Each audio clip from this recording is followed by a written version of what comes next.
ഓരോ കുഞ്ഞിനെയും ഞാൻ കുറെ കേട്ടുള്ള കാര്യമാണ്, ഓരോ കുഞ്ഞിനെയും പീഡിപ്പിക്കണം എന്നുള്ളൊരു വർത്താനം കേട്ട് കഴിഞ്ഞാൽ ഉടനെ കുഞ്ഞായിക്കോട്ടെ വലിയവരായിക്കോട്ടെ അമ്മൂമ്മരായിക്കോട്ടെ എല്ലാം പീഡനം ഇവിടെ നടപ്പുണ്ട്. പ്രായഭേദമന്യേ പീഡിപ്പിച്ചു തുടങ്ങി. അതായത് ലൈക്ക് ഡോഗ് സെക്സ് തന്നെയാണത്. ഡോഗ് സെക്സിന് അത് തന്നെയാണ്, അത് മൃഗങ്ങളുടെ സെക്സ് അങ്ങനെയാണ്, അവർക്ക് ആ ഒരു റിലേഷൻഷിപ്പ് ഇല്ല. അപ്പോൾ ആ സെയിം കൺസെപ്റ്റ് തന്നെ ഇവിടെ കൊണ്ടുവന്നു. അപ്പൊ എല്ലാവരും പരസ്പരം ചോദിക്കുന്ന കാര്യം, എന്തുകൊണ്ട് നിയമം മാറ്റുന്നില്ല? അല്ലെ, നിയമം കൊള്ളയില്ലാത്തതുകൊണ്ടാണ്. കാരണം ഈ പറയുന്ന പീഡനം കഴിഞ്ഞാലും കൊലപാതകം കഴിഞ്ഞാലും ബലാത്സംഗം കഴിഞ്ഞാലും എന്ത് കഴിഞ്ഞാലും അവിടെ പോയിട്ട് നല്ല ഫുഡ് കഴിക്കാം. അതാണ് ഇവിടുത്തെ സിസ്റ്റം. അതോടൊപ്പം തന്നെ ലഹരി പദാർത്ഥങ്ങളും മയക്കുമരുന്നും കഞ്ചാവും എല്ലാം കൊടുക്കുന്നു.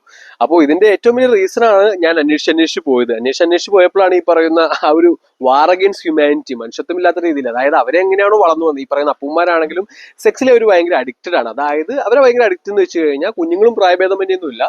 അല്ലെ, നമുക്കൊരു മദാമയെന്ന് കാണുമ്പോൾ തന്നെ നമുക്ക് അറിയുന്ന കാര്യം, നമുക്ക് ചെറുപ്പം മുതലേ നമുക്ക് കണ്ടിരിക്കുന്ന ആ ഒരു അല്ലെ 2 പീസിലെ ഇതാണ്. ഒരു മദാമയെന്ന് കേൾക്കുമ്പോൾ തന്നെ നമുക്ക് ആ ഒരു സെക്സ് അല്ലെങ്കിൽ ആ ഒരു വെൾഗറായിട്ടുള്ള ബോഡി ആയിരിക്കും നമുക്ക് ഫ്ലെക്സിബിളി സീൻ ആവുന്നത്.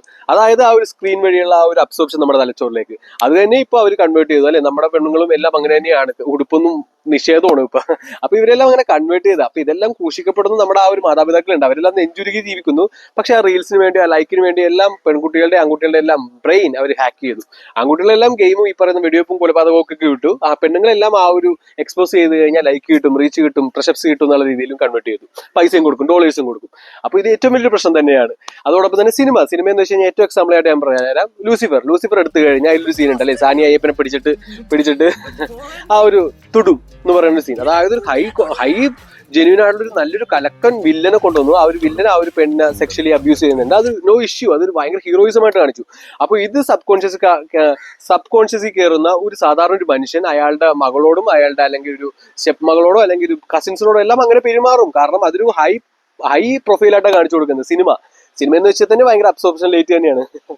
അപ്പൊ രഞ്ജിത്ത് കഴിഞ്ഞ ദിവസം ആ ഒരു നരസിംഹത്തിന്റെ ഒരു കാര്യത്തിൽ പറഞ്ഞു, ബുദ്ധി വേണം, മോഹൻലാൽ അങ്ങനെ കുടിക്കും എന്നുള്ള ചിന്ത വേണം. അങ്ങനെ കുടിക്കുന്നില്ല മോഹൻലാൽ. അപ്പൊ ആ വിഡ്ഢികൾ പോയിട്ട് കിണറ്റിലെ വെള്ളത്തിൽ കുടിക്കും അല്ലെങ്കിൽ കുളത്തിലെ വെള്ളത്തിൽ കുടിക്കും. പക്ഷെ ഇതൊന്നും നമ്മുടെ യുവാക്കളോ അല്ലെങ്കിൽ ഈ പറയുന്ന സിനിമ കാണുന്ന ആ ഒരു ബുദ്ധിഹീനരായ മനുഷ്യൻ മനസ്സിലാക്കില്ല. അത് ഇവർക്ക് അറിയില്ല. സിനിമ എന്താണോ കാണിക്കുന്നത് അത് അബ്സോർബ് ചെയ്യും. അപ്പൊ ഈ പറയുന്ന ബോബി ആണെങ്കിലും ബോബി ചെയ്യുന്ന പരിപാടി ഒരുപാട് നാട്ടുകാർ ഇവിടെ ചെയ്തിട്ടുണ്ട്. അപ്പൊ ഈ പറയുന്ന പ്രോൺസൈറ്റും ഈ പറയുന്ന സിനിമയും ഇതെല്ലാം വെച്ചിട്ട് അവർ ചെയ്യുന്നത് ഒരു മിക്സ് കൾച്ചർ കൊണ്ടുവന്നു ഇവിടെ. അപ്പൊ ആ ഒരു മിക്സ് കൾച്ചർ ഇവിടെ കൊണ്ടുവന്നു. അതായത് ആ ഒരു ഡോഗ്, ഇതൊക്കെ ആ ഒരു അപ്പൂമാരുടെ പദ്ധതിയാണ്. ഈ പറയുന്ന എല്ലുപൊടി കേസുകൾ ഇന്നോ നാളെ എന്ന് പറഞ്ഞു നിൽക്കുന്ന ആ ഒരു ടെസ്റ്റോസ്റ്റെറോൺ പോലും എമിറ്റ് ചെയ്യാത്ത ആ ഒരു അപ്പൂമാരുടെ പദ്ധതികളാണ് ഈ പറയുന്ന 13 ഫാമിലീസില.